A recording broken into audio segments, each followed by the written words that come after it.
Bom, daremos então continuidade, ao sétimo princípio, ação e reação, e a última parte, discorrendo então sobre o Código Penal da vida futura, nós então iremos demonstrar, conforme nós falamos, os estudos e as conclusões a que chegou Kardec. Foram então 33 artigos a que ele chegou. Nós paramos no 16º e no 17º ele diz o seguinte: o arrependimento pode dar-se por toda parte, em qualquer tempo. Se for tarde, porém, o culpado sofre por mais tempo. Então, quanto mais rapidamente nós nos arrependemos das nossas faltas, reparamos os nossos erros, a nossa expiação então será melhor. Quanto mais renitente no erro, quanto mais então inflexível o espírito, mais rígido, mais petrificado o seu coração, mais ele irá sofrer. Mais ele então sofrerá em decorrência dessa questão, seja no mundo espiritual, seja no mundo espiritual. A 18ª, os espíritos imperfeitos são excluídos dos mundos felizes cuja harmonia perturbariam. É o que acontece neste momento na Terra, em que a espiritualidade nos mostra que nós estamos no momento de transição, de um mundo de prova e expiação para um mundo regenerado.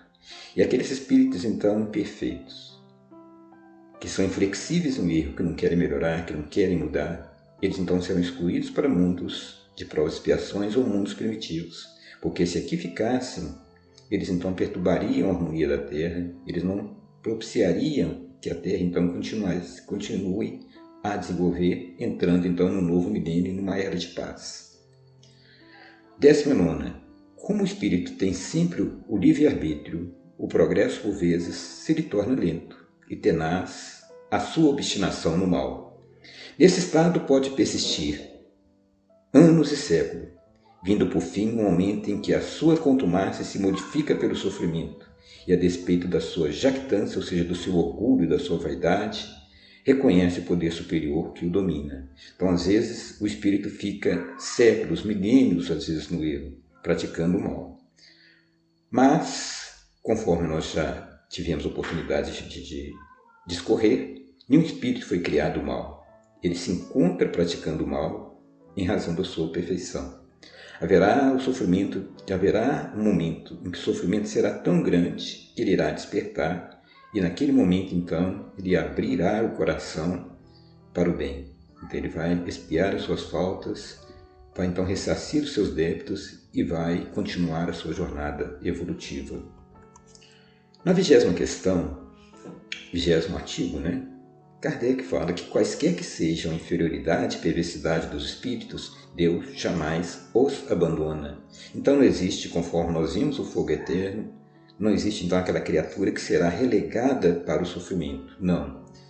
Toda a literatura espírita nos mostra o amor e a bondade de Deus, em que os espíritos superiores estão a todo momento ao lado daquele que está em sofrimento, daquele que está lá no umbral ou nas zonas inferiores, tentando fazê-lo arrepender-se para resgatá-lo e para trazê-lo para a luz.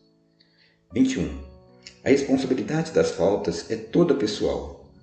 Ninguém sofre por erros alheios, salvo se a eles dê origem, quer provocando-os pelo exemplo, quer não os impedindo como deveria fazê-lo. Importantíssima essa questão.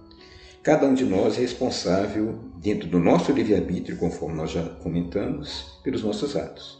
Agora, se a pessoa deu origem ao erro do outro, provocando o erro, dando o exemplo, seja, por exemplo, um escritor através das suas obras, um cineasta, um artista, aquele que induz o outro ao uso da droga, que induz o outro ao aborto, à violência, ao suicídio, por exemplo, essa pessoa será culpada por esses fatos, por essas ações. Logicamente que aquele que o fez também o será, a não ser que ele seja um alienado mental, uma vez que ele poderia resistir àquela tentação. Se for alienado mental, logicamente que ele não tinha condição de discernir sobre o fato. 22. Conquanto infinita adversidade e punições, algumas há inerentes à inferioridade dos espíritos, e cujas consequências, salvo por menores, são pouco mais ou menos idênticas. Então, são muitas punições, conforme nós já descrevemos anteriormente. E essas punições são inerentes, então, à qualidade do espírito, ou seja, de acordo com a sua necessidade de aperfeiçoamento, de crescimento, com o seu entendimento, com aquilo que ele fez. Cada um colhe aquilo que semeou. 23. Um fenômeno muito frequente entre os espíritos de certa inferioridade moral é acreditarem-se ainda vivos, podendo essa ilusão prolongar-se por muitos anos, durante os quais eles experimentarão todas as necessidades, todos os tormentos e perplexidades da vida. Então, a doutrina espírita nos mostra isso muito claramente, que aquele espírito, então, preso à materialidade, uma vez que ele morre, ele então acha que ainda se encontra vivo. E aí ele fica vampirizando aquele espírito, aquelas pessoas encarnadas, com quais ele vivia, ou se ele é vinculado a algum vício, por exemplo, como o sexo, como o jogo, com as drogas ou álcool, ele fica então naquele meio ali, vampirizando aquelas pessoas. Essa é a realidade que vem nos mostrar aqui Kardec e que toda a doutrina espírita vem nos mostrar. Daí a necessidade de nós, então, nos espiritualizarmos, estarmos em vigilância para que nós possamos, então, crescer espiritualmente e evitarmos tais situações. 24. Para o criminoso, a presença incessante das vítimas e das circunstâncias do crime é um suplício cruel. Nesse mesmo livro, então, O Céu e o Inferno, existem questões lá de criminosos, que veem aquela cena do crime constantemente, 24 horas por dia, a todo momento, como se fosse um vídeo cassete, passando em suas mentes. Ele vendo as vítimas, ele vendo a maldade que ele fez, e aquilo é um suplício, que ele vai ver a maldade, tudo que ele fez, e aquilo então é uma tortura moral tão grande que parece que para ele é o maior sofrimento, que ele então queria esquecer aquilo. É o que acontece quando nós fazemos algo errado, queremos então passar uma borracha por cima daquilo. Mas só que ele não consegue, é a tortura moral que o atormenta, até que ele possa então arrepender-se daquela falta e se dispor a resgatar os seus débitos. Espíritos há mergulhados em densa treva. Outros se encontram em absoluto insulamento no espaço, ou seja, sozinhos no espaço, sem ninguém, sem ver ninguém, sem nada. O livro nos mostra essas situações, atormentados pela ignorância da própria proposição, como da sorte que os acompanha. Então, alguns ficam em trevas, outros ficam isolados, sem ter ninguém, sem ter contato com ninguém, em razão então do seu egoísmo, do seu orgulho, é a punição que ele teve. Então, cada pena, ela acontece de uma determinada maneira. Subordinadas ao arrependimento e reparação, dependentes da vontade humana, as penas por temporárias constituem concomitantemente castigos e remédios auxiliares à cura do mal. Então, observemos que apenas são temporárias, elas não são perpétuas, embora o espírito sinta, em razão do castigo tão grande e daquele mal no passar, como se ela fosse eterna. E esse castigo, então, é um remédio que vai auxiliar na cura do mal, ou seja, vai levar o espírito ao arrependimento para que ele possa, então, expiar as suas faltas e reparar o mal nas vidas futuras. As penas que o espírito experimenta na vida espiritual ajuntam-se às da vida corpórea, que são consequentes às imperfeições do homem, às suas paixões, ao mau uso das suas faculdades e à expiação de presentes e passadas faltas. Então, tanto o espírito vai sofrer no mundo espiritual, como na vida corporal, como nós já tivemos a oportunidade de ver, através de nascimentos na miséria, ou com deformidades físicas, ou com doenças, ou com situações várias, para que ele então possa resgatar os seus débitos, expiar as suas faltas. 32. Deus disse: não daria prova maior de amor às suas criaturas, criando-as infalíveis e, por consequentes, isentas dos vícios inerentes à imperfeição? Então muitas pessoas questionam: por que Deus não nos criou puro, não nos criou anjo? Por que nós temos que sofrer? Por que nós temos que passar por toda essa situação? Não seria melhor se ele nos tivesse então criado seres perfeitos? E Kardec responde: para tanto fora preciso que ele criasse seres perfeitos, nada mais tendo a adquirir, quer em conhecimentos, quer em moralidade.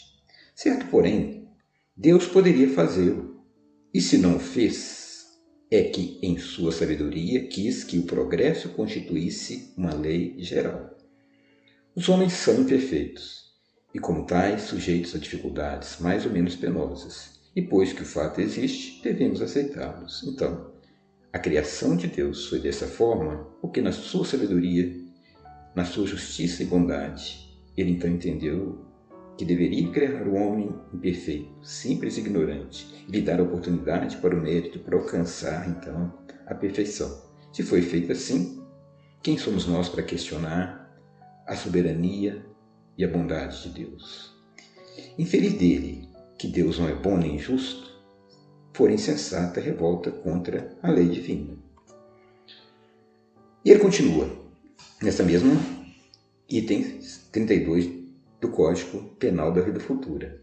Injustiça haveria, sim, na criação de seres privilegiados, mais ou menos favorecidos, fruindo gozos que outros, porventura, não atingem senão pelo trabalho, ou que jamais pudessem atingir.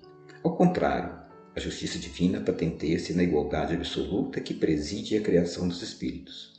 Todos têm o mesmo ponto de partida, e nenhum se distingue em sua formação por melhor aquinhoado.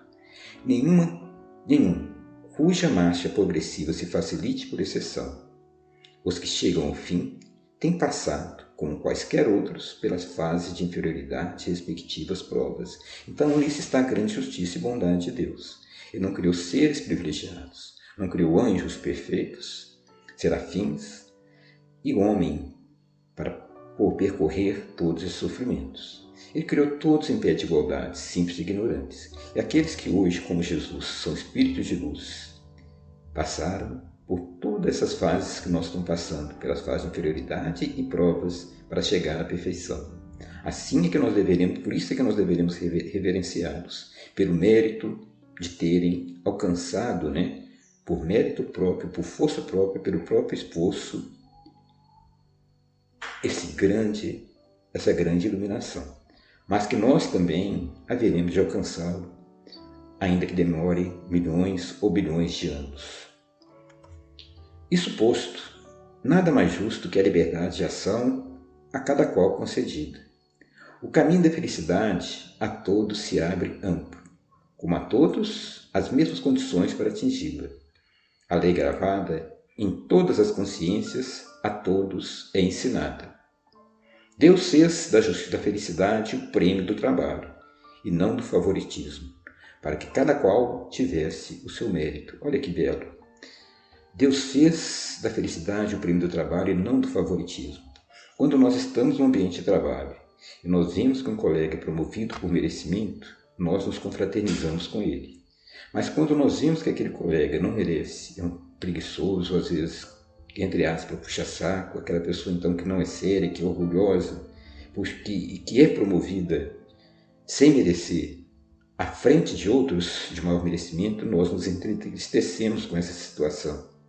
Se nós então, enquanto humanos, vemos isso, essa injustiça, Deus então sendo perfeito, ele jamais poderia cometer essa falha que às vezes nos deixa tão triste e que a gente vê nas organizações. Então, o bem como o mal são voluntários e facultativos. Livre o homem não é fatalmente impelido para o bem nem para o mal. A cada um segundo as suas obras no céu como na terra, tal é a lei da justiça divina. Então, é o livro O Céu e o Inferno, Código Penal da Vida Futura, que nós aconselhamos a leitura, porque aqui nós apenas usamos este momento como uma reflexão para que nós possamos nos despertar para as coisas espirituais, despertar a nossa vontade de estudo, de melhoramento, para que nós possamos então crescer juntos, aproveitando essa grande oportunidade que Deus nos concede de estarmos encarnados. Um grande abraço a todos e que Deus nos abençoe.